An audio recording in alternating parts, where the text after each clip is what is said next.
हरिओम। हम 29 श्लोक कर चुके हैं और हम 30वां श्लोक करेंगे 9वें अध्याय का। ये राज विद्या राजगुह्य के बारे में बात कर रहे हैं। जो ब्रह्म विद्या है वो सबसे बड़ी विद्या मानी जाती है। जो बाकी विद्याएं तो केवल पेट भरने मात्र के लिए हैं, जितनी विद्याएं। तो इसके बारे में भगवान, ये बहुत गुप्त है, इसको गुप्त तरीके से बता रहे हैं भगवान। अपि चेत सुदुराचारो भजते मामन्यक भाग साधुरेव समन्तव्य सम्यक व्यवस्थितो ही सह।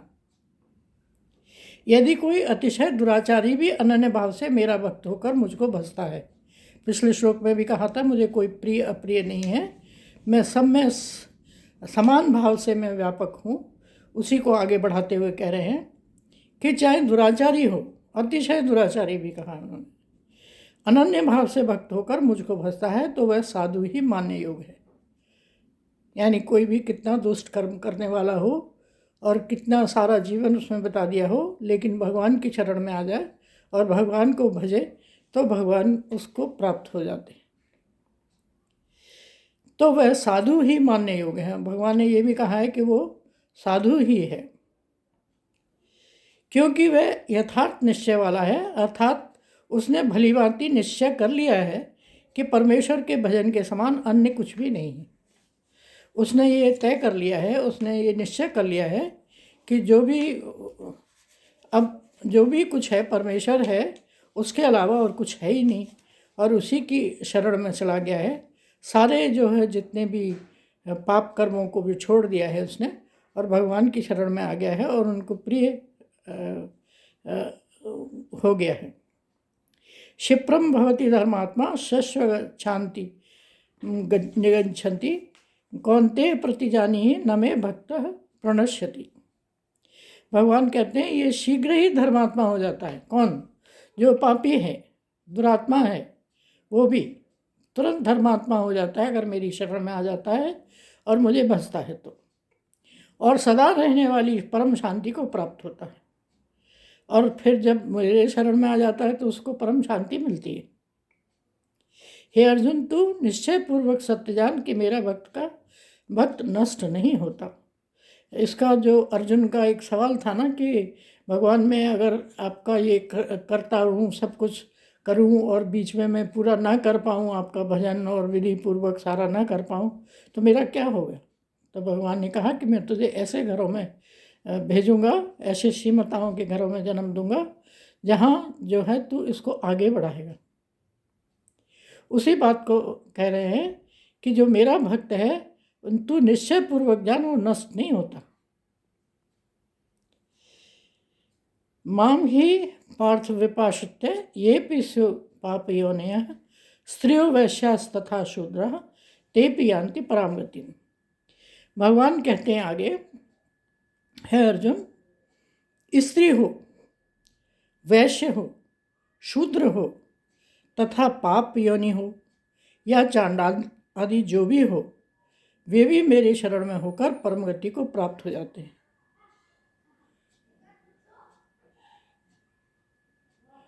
कई लोगों के नाम दिए हैं उन्होंने। चाहे स्त्री हो, स्त्री को लोग बहुत हीन भाव से देखते हैं कि ये तो स्त्री है और पुरुष बड़ी चीज़ है, ये सब। भगवान उसको क्लैरिफाई कर रहे हैं कि नहीं, चाहे स्त्री हो चाहे वैश्य हो। वैश्य बोलते हैं जो व्यापार करने वाले लोग हैं, उनको वैश्य कहते हैं, जो पेट भरने का काम, भराने का काम करते हैं। या शूद्र हो, जो सेवा करने का काम करते हैं। तथा पाप योनि हो, जो ये पाप योनियों में पड़ा हुआ हो। चांडाल भी हो, जो भी कोई हो, वो मेरी शरण में होकर के परम गति को प्राप्त हो जाता। किम पुनर्ब्रह्मणा पुण्य भक्ता राजर्षयस्तथा अनित्यम सुखम लोकमेवं प्राप्य भजस्व माम। भगवान कहते हैं फिर इसमें कहना ही क्या है। जो पुण्यशीला ब्राह्मण तथा राजर्षि भक्तजन मेरी शरण होकर परम गति को प्राप्त होते हैं, जो पुण्यशील हैं, जो पुण्य करने वाले लोग हैं, और ब्राह्मण हैं जो ब्रह्म विद्या को जानने वाले हैं, और राजर्षि हैं राज ऋषि बोलते हैं जिनको, ऐसे भक्तजन भी मेरी शरण में होकर परम गति को प्राप्त होते हैं। इसमें तो कहना ही क्या। इसीलिए तू सुख रहित और क्षण भंगुर इस मनुष्य शरीर को प्राप्त होकर निरंतर मेरा ही भजन कर। जब मनुष्य शरीर मिल गया है, इस ये क्षणभंगुर है, बहुत नाशवान है, बहुत समय रहेगा नहीं, इसलिए तू मेरी शरण में आ जा और मेरा निरंतर भजन कर। भगवान कह रहे हैं, किम पुनर्ब्रह्मणा पुण्या भक्ता राजर्ष तथा, चाहे ब्राह्मण हो, चाहे पुण्यशील हो, चाहे राजर्षि हो, सब मेरे जो है, यहाँ तक कि ये लोग भी मेरे उसमें परम गति को प्राप्त होते हैं। और अनित्यम सुखम लोकम इमं प्राप्य भजस्म, और जो मेरे भजन करते हैं, जो इस लोक में आकर के जो शरीर धारण करते हैं, क्षणभंगुर शरीर में अनित्य जो और दुख देने वाला जो ये संसार है, इसमें आते हैं, नश्वर संसार है और नाश रूपी ये शरीर है, इसमें आकर के क्षणभंगुर है, इसमें आकर के इस मनुष्य शरीर में आकर के केवल मेरा भजन कर, निरंतर मेरा भजन कर, मुझे ही प्राप्त होगा। मन मना भव मद भक्त मद्याजी मां नमस्कुरु मामे वैश्यसी युक्तैव आत्मानं मत परायण। ये लास्ट श्लोक है 9वें अध्याय का 34वां श्लोक है। मन मना मेरे मन वाला हो, भव मन मना भव मेरे मन वाला हो, मद भक्त मेरा भक्त बन, मद्याजी मेरी पूजा अर्चना कर, माँ नमस्कुरु मुझे नमस्कार कर। भगवान कह रहे, मामे वैश्यसी युक्तैव आत्मानं मत परायण। ऐसा करने से, इस प्रकार आत्मा को मुझ में नियुक्त करके मेरे परायण होकर तू मुझको ही प्राप्त होगा। कितनी सरल तरीके से भगवान बता रहे हैं, मेरे मन वाला हो। हम मन कहाँ लगाते हैं? परिवार में, संसार में, संसार की चीज़ों में आकर्षित होते रहते हैं, लेकिन भगवान में मन नहीं लगाते। भगवान कहते हैं मुझ में मन लगा, मेरे मन वाला हो, मेरा भक्त बन। भक्त बनने के लिए नहीं है कि सारा दिन जपमाला लेकर बैठा रहे, लेकिन कुछ समय निकाल के अगर भगवान का ध्यान भजन करे तो इससे भी लाभ होता है। मद्या जी मेरी पूजा कर, कितने आसान तरीके से बताया वो। माँ नमस्कुरु मुझे नमस्कार कर, माँ में वैश्यसी युक्त आत्मानं मत परायण। मेरे मन वाला हो, मेरा भक्त बन, मेरा पूजन करने वाला हो, मुझको प्रणाम कर। इस प्रकार आत्मा को मुझ में नियुक्त करके मेरे परायण होकर मुझको ही प्राप्त होगा, ऐसा भगवान कह रहे हैं।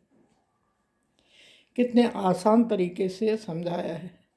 हमें कुछ समय निकाल के हर हिंदू के घर में गीता, रामायण आदि होने बहुत आवश्यक हैं। धार्मिक ग्रंथ हैं, जो मुख्य ग्रंथ हैं, वो तो होने ही चाहिए, अगर दूसरे नहीं रख पा रहे हैं तो। और हर किसी को, क्योंकि गीता जो है एक लाइफ बनाने वाली चीज़ है। इसमें धर्म की बात ही इस तरह से कोई नहीं आई है कि अब ये जाति है, ये धर्म है, उसका भी कोई बात नहीं आया है। उन्होंने केवल कर्म के आधार पर उन्होंने फल दिए, कर्म के आधार पर उन्होंने सारा कुछ बोला है, बाकी कुछ नहीं कहा उन्होंने। तो इस तरह से हम अगर ये करें तो भगवान को प्राप्त हो जाएंगे। फिर हम जन्म मरण के चक्र से छूट जाएंगे, जो हम हर बार पुनरपि जननम पुनरपि मरणम पुनरपि जननी जठरे शयनम, यह संसारे बहु दुस्तारे कृपया पारे पाहि मुरारे। भज गोविंदम गोविंदम भज मूढ़मति।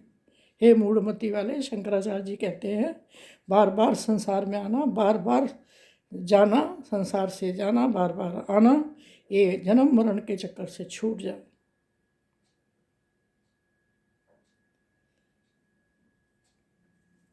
इस तरह से हमारा 9वां अध्याय पूर्ण होता है गुरुदेव की कृपा से, भगवान माता दुर्गा की कृपा से, कृष्ण जी की कृपा से। मेरे घर में दुर्गा देवी का अधिष्ठान है, मैं दुर्गा देवी की पूजा करती हूँ, उनका परिवार है पूरा। पर कृष्ण की जो, जब से मैं गीता का लिया है तो मैं कृष्ण की भक्त भी हूँ। तो इस तरह से मेरा सभी, क्योंकि एक हैं, भगवान अलग अलग नहीं हैं। ये इस तरह से हैं जैसे हमारे परिवार में मौसी है, चाची है, ताई है, बहन है, बुआ है, सब हैं। आप किसी को तो प्रेम करोगे ना, जिसको करो उससे भी संसार चल जाएगा। तो इसी तरह से एक भगवान को भी पकड़ लो तो अंत में तो भगवान कह रहे हैं मुझे मेरे ही, चाहे आप तुम किसी देवता की पूजा करो, सब कुछ मुझे ही मिलता है, मेरे ही मैं ही उसका भोगता हूँ, मैं ही। कितनी अच्छी तरीके से भगवान ने ये राजविद्या राजगुह्य समझाया है।